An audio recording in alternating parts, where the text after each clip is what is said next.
Assalamualaikum warahmatullahi wabarakatuh. Halo teman-teman semua, kembali lagi dengan saya Preti Fitriasari. Pada kesempatan kali ini kita sudah memasuki bab yang keempat, yaitu IP address dan subnetting. Nah, pada bab 4 ini ada beberapa pembahasan, yaitu pengenalan IP address dan subnetting. Jadi, apa itu IP address? IP address yaitu ketika suatu perangkat ingin terhubung ke perangkat lainnya, baik itu menggunakan wire atau wireless. Tentu saja memerlukan identitas nama pada setiap perangkat. Identitas tersebutlah yang dinamakan dengan IP address ini. IP address ini terbagi menjadi dua kelas, ada IPv4 dan IPv6. Nah, untuk IPv4 ini penulisannya terbentuk menjadi 4 oktet dan di setiap 4 oktet ini terdiri dari 8 bit.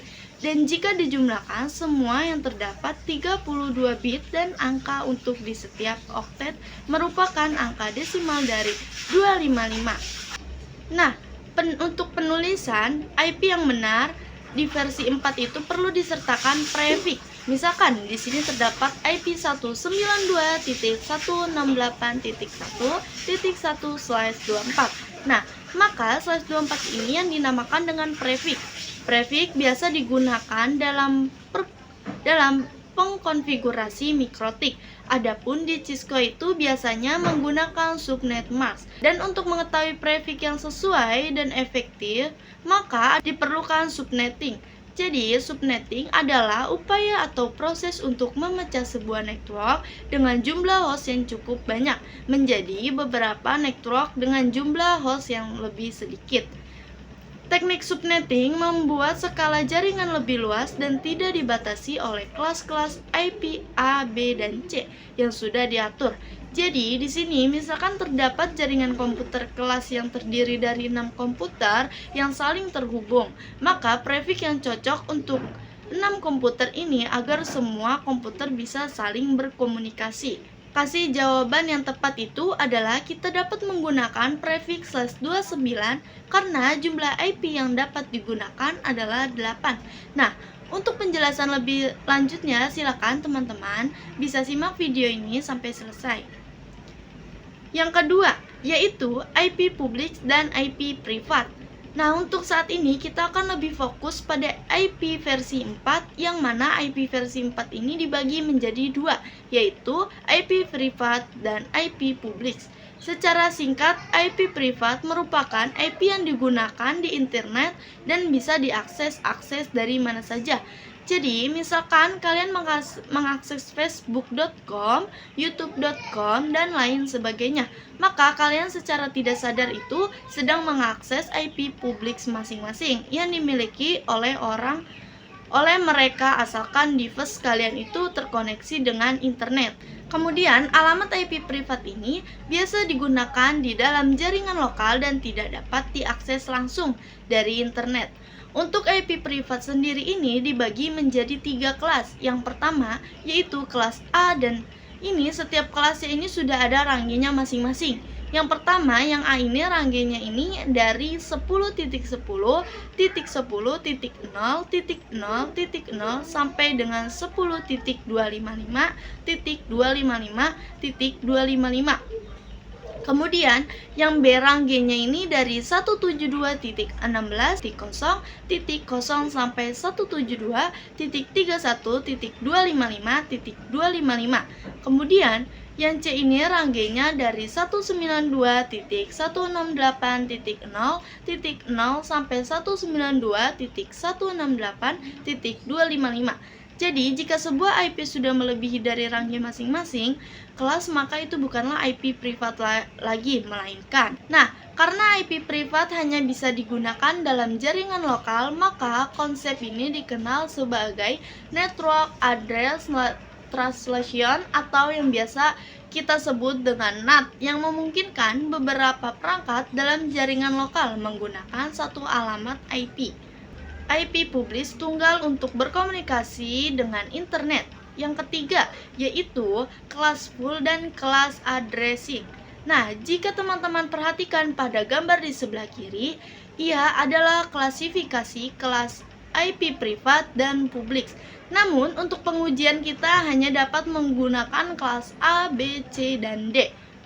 A, B, C saja. Untuk yang ini hanya untuk pengujian. Kemudian kita di mana di kelas A ini memiliki rangge IP dari 0 sampai 127. Kemudian pada B ini dari 128 sampai 191. Kemudian kelas C ia memiliki rangge dari 192.223. Kemudian terdapat 4 diva WhatsApp yang ini slice nation ini sama dengan prefix. Sedangkan pada ilustrasi di sebelah kanan ia adalah rangge IP address dari IP privat berdasarkan kelasnya. Di sini ia juga terdapat diva subnet mask atau sama dengan prefix. Jika diperhatikan pada tabel di sebelah kanan untuk subnet mask dari kelas A adalah 255.0.0.0 itu sama dengan /8. Untuk kelas B 255.255.0.0 itu sama dengan /16. Kemudian untuk subnet mask ini 255.255.255.0 dia sama dengan /24. Nah, jika terdapat /nation atau default subnet mask ini itu dinamakan dengan kelas-kelas addressing, yaitu pengalamatan IP address berdasarkan kelasnya. Sedangkan kelas addressing ini itu merupakan pengalamatan IP tidak berdasarkan kelasnya. Oke, selanjutnya yaitu kasus subnetting. Nah, jadi untuk kita mengetahui kasus subnetting ini harus melakukan beberapa proses seperti menentukan prefix yang sesuai, menentukan subnet mask, kemudian IP network, IP address, dan rangge IP yang bisa kita gunakan. Jadi untuk pengertiannya, prefix dan subnet mask ini sama untuk menentukan jumlah IP yang bisa digunakan. Kemudian untuk IP network ini itu merupakan tanda alamat pada suatu jaringan LAN, jadi seperti tanda pengenalan. Kemudian untuk IP broadcast ini alamat IP yang digunakan untuk melakukan pengiriman informasi ke semua host yang ada pada jaringan tersebut. Misal, ada di sebuah desa itu ada RT. Nah, RT ini itu yang memberikan informasi kepada semua warganya. Nah, RT ini merupakan IP broadcast. Di sini saya akan memberi contoh kasus subnetting jaringan LAN. Di sini jaringan LAN-nya ini ada 12 PC atau host. Kemudian, saya akan menggunakan kelas B 172.16.x.x. Nah, di sini itu langkah pertama kita harus menentukan prefix. Untuk menentukan prefix, ini rumusnya yaitu 3232 itu jumlah bit pada IPv4. Kemudian 4 ini dari mana? Dari 2 pangkat berapa supaya hasilnya itu lebih dari 12. Tetapi tidak yang terlalu jauh. Nah, karena 4 jadi 2 pangkat 4, 2 pangkat 4 di sini sama dengan 16 kan? Itu kan tidak terlalu jauh. Dengan 12 jadi diperboleh 2 pangkat 4. Nah, 4-nya ini dikurangi dengan 32. Jadi rumus prefixnya ini 32 dikurangi 4 sama dengan 28. Jadi kita bisa memperboleh subnet mask atau yang bisa kita gunakan ini yaitu /28. Kemudian kita menggunakan kelas B, saya akan memberikan perumpamaan. Nanti artinya itu 172.16.10.x kemudian /28 ini kita fokus untuk ke X-nya ini untuk mencari X. Untuk mencari X ini kita lanjut mencari total IP. Jadi rumusnya ini adalah 2 pangkat 32 dikurangi 28. 322 ini jumlah bit 28. Jumlah prefixnya, hasil prefixnya yaitu 28. Jadi rumusnya itu 2 pangkat 32 dikurangi 28 sama dengan 2 pangkat 4 sama dengan 16.